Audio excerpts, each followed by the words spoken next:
तो मेंडल ने फोकस्ड किया था ट्रेड्स पर जिनमें सिर्फ 2 क्वालिटेटिव फिनोटाइप्स मौजूद थे।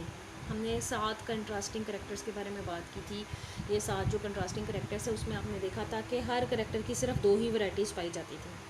Darwin observe small continuous variations with in individuals of a population. फिर डार्विन ने अपनी रिसर्च की और इन्होंने एक पॉपुलेशन के बहुत सारे इंडिविजुअल्स में ऐसी बहुत सारी वेरिएशंस देखी जो कि कॉन्टीन्यूस वेरिएशन है, जिसमें सिर्फ 2 कैटेगरीज नहीं पाई जाती बल्कि बहुत सारी कैटेगरीज पाई जाती हैं। मिसाल के तौर पर अगर हम हाइट की बात करें तो 5 फुट हाइट भी है, फिर उसके बाद 5 foot 2 inch, 5 foot 3 inch, 5 foot 4 inch और 6 फुट, फिर 6 फुट से ऊपर भी 6 फुट 2 इंच, 3 इंच, 4 इंच, और दुनिया में बहुत लंबे लंबे इंसान भी आए हैं। तो इस तरह से हम देखते हैं कि बहुत सारी वेरिएशंस आती हैं कुछ करेक्टर्स के दौरान। Such a range of phenotypic spectrum of a trait can not be trace to a single gene with 2 alleles. तो इस तरह की जो ट्रेड्स होती हैं उसमें सिर्फ 2 ही अलील नहीं होते बल्कि इनमें कई सारे अलील होते हैं। Even few multiple alleles of a single gene cannot make such a wide range of phenotypes. A continuously varying trait is encoded by alleles of 2 or more different gene pairs found at different loci, all influencing the same trait in an additive way. तो एक continuously varying trait के अंदर जो allele encode करते हैं वो उसमें 2 या 2 से ज़्यादा जीन पेयर शामिल होते हैं। ये जो क्वांटिटेटिव ट्रेड्स हैं ये पॉलीजेनिक ट्रेड्स कहलाते हैं क्योंकि इनको 2 से ज़्यादा जीन्स जो हैं वो कंट्रोल करते हैं और जीन्स की इन एग्रीगेशंस को पॉलीजीन्स कहते हैं। Each polygene has a small positive और negative effect on the character. हर पॉलीजीन का पॉजिटिव इफेक्ट भी हो सकता है और नेगेटिव इफेक्ट भी हो सकता है। Polygenes supplement each other and sum of positive and negative effect of all individual polygenes produce quantitative phenotypes of a continuously varying trait. तो कॉन्टीन्यूसली वेरिंग ट्रेड के नतीजे में पॉलीजीन्स जो हैं वो पॉजिटिव या नेगेटिव दोनों तरह के इफ़ेक्ट पैदा करके मखसूस जो ट्रेट है वो एक ऑर्गेनिज्म में पैदा कर सकते हैं। मिसाल के तौर पर अगर हम गंदम की बात करें तो डार्क रेड कलर होता है इनका। This trait shows a continuous spectrum of colour variation. गंदम की कई तरह की वैराइटीज़ दुनिया में पाई जाती हैं और इनके कई तरह के रंग हैं। तो ये जो ट्रेट है इसमें गंदम के रंग का वो भी कॉन्टीन्यूस वेरिएशन में आता है। Some grains are white, some are deep red, but most grains have shades between light pink और मॉडरेटली डार्क रेड। तो ज़्यादातर जो है वो पिंक के भी बहुत सारे शेड्स हैं, रेड के भी बहुत ज़्यादा शेड्स हैं, इसके अलावा डीप रेड भी है और कुछ जो वैरायटी है वो वाइट भी है। Nilsson and Ehle studied the genetics of wheat grain colour. All F1 grains had red light color intermediate between 2 parental shades. It seemed as if it was a case of incomplete dominance.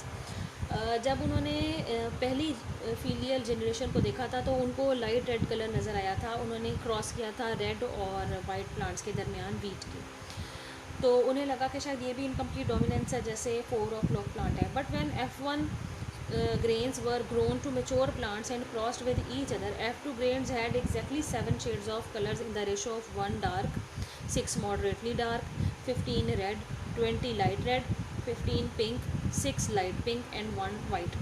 तो जब इन्होंने F1 के through आने वाली generation को cross किया तो मालूम हुआ कि मुख्तलिफ वैराइटीज़ जो है वीट की वो हासिल हो रही हैं और इसमें जो जीन्स इन्वॉल्व है वो एक से ज़्यादा है। जब एक से ज़्यादा जीन्स इन्वॉल्व हो जाए तो फिर हम उसको कहते हैं कि पॉलीजेनिक इफ़ेक्ट है इसके ऊपर।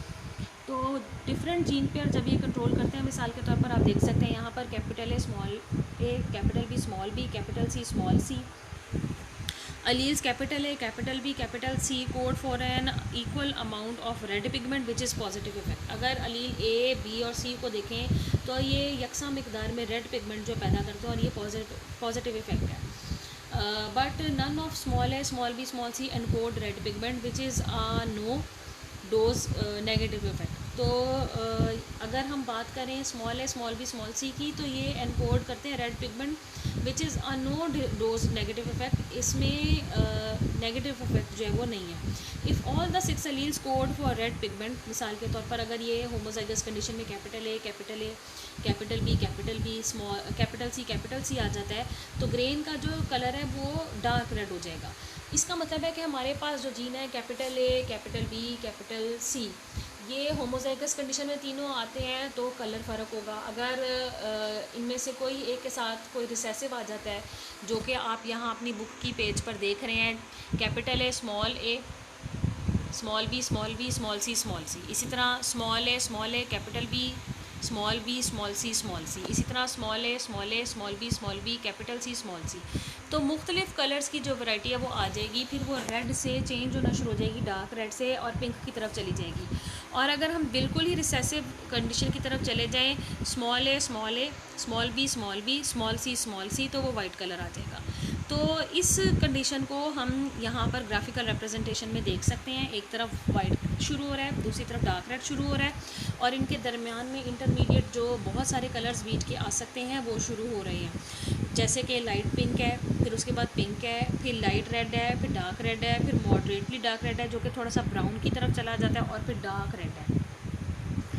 तो हम नंबर ऑफ़ इंडिविजुअल जो है उसका अंदाज़ा कर सकते हैं कि जो दरमियानी कलर वाले प्लांट्स हैं वो तादाद में ज़्यादा है, और जो एक्सट्रीम वाले हैं वो तादाद में थोड़े कम है। क्योंकि पॉलीजेनिक इफ़ेक्ट में जीन्स जब आगे जाएंगे तो वो किस तरह से किस कॉम्बिनेशन में सामने आएंगे इसके बारे में हम नहीं सही कह सकते। इंसान की हाइट जो है ये भी पॉलीजेनिक ट्रेट की ही एक मिसाल है। इसी वजह से आप देखते हैं कि कुछ लोगों का जो कद है वो बहुत छोटा होता है, जिनमें ग्रोथ हार्मोन नहीं बनता और वो बोने रह जाते हैं, तो उन्हें हम डवार्फ कहते हैं। और कुछ लोग जिनमें ग्रोथ हार्मोन एक्सेसिव बनता है उनको हम जो है वो जाइगेंटिज्म का केस कहते हैं, और उसमें हाइट जो है वो 8 फुट 7 फुट से ऊपर चली जाती है। तो जो नॉर्मल हाइट उसमें आप देखते हैं कि 4 फुट 10-12 इंच से 5 फुट, फिर इसके आगे 6 फुट 4-5 इंच जो है, इस तरह से ज़्यादातर जो है इंसानों में ये वैरायटी जो है वो ज़्यादा पाई जाती है। जो भी पॉलीजेनिक ट्रेट हम स्टडी कर लें, जैसे कि हमने वीट के कलर्स को देखा है, और हम हाइट में भी अभी आपको बताएंगे, तो उनमें ये बेल शेप एक कर्व बनता है जिसमें एक्सट्रीम पर जो वैरायटीज़ होती हैं वो कम होती हैं, और इंटरमीडिएट वैरायटीज़ जो होती हैं वो ज़्यादा होती हैं। क्योंकि जीन्स जितने भी इन्वॉल्व हैं, 3 जीन्स हैं, 4 जीन्स हैं, 5 जीन्स हैं, वो किसी जानदार में किस तरह से रीशफल होकर जाएँ, तो इसी वजह से उसमें वो किरदार जो है वो पैदा होता है। तो ये आप अंदाज़ा कर सकते हैं। यहाँ पर